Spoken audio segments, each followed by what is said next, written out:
it's not 314. The capacity has been revealed. So now that we have done the capacity test and we have seen the results, the next thing now to do is to do a teardown. So I want to see how this is built.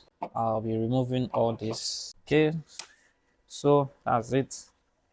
I've turned off the breakers. So let's do the teardown.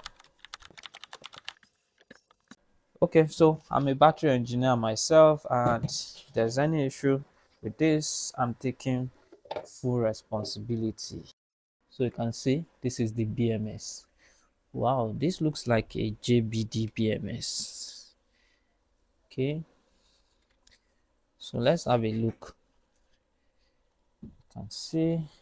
Okay, so this is just a screen that is connected to the terminals. Okay, so just connected to the terminals, and as you can see here, these cables are very strong. They use 4 of them.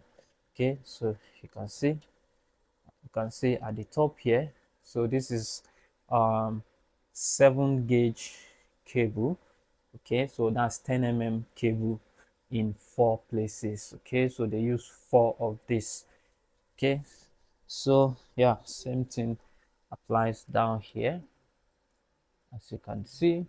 So you can see, so this is the cable. So we have 1, 2, 3, 4, 5, 6, 7, and 8. Okay, so it goes 2 on this side, then 6 on the other side. So there's nothing special about these batteries here, nothing much to see. So the BMS inside is a JBD BMS, and it is rated 150 amps. Okay, so many people have been asking why I charge 200 amps, and yeah, that's it.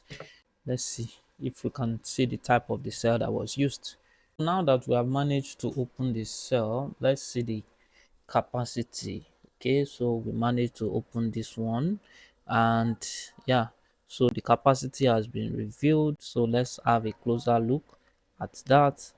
So that is the capacity. So that's 3.2 volts, 896 watt hour.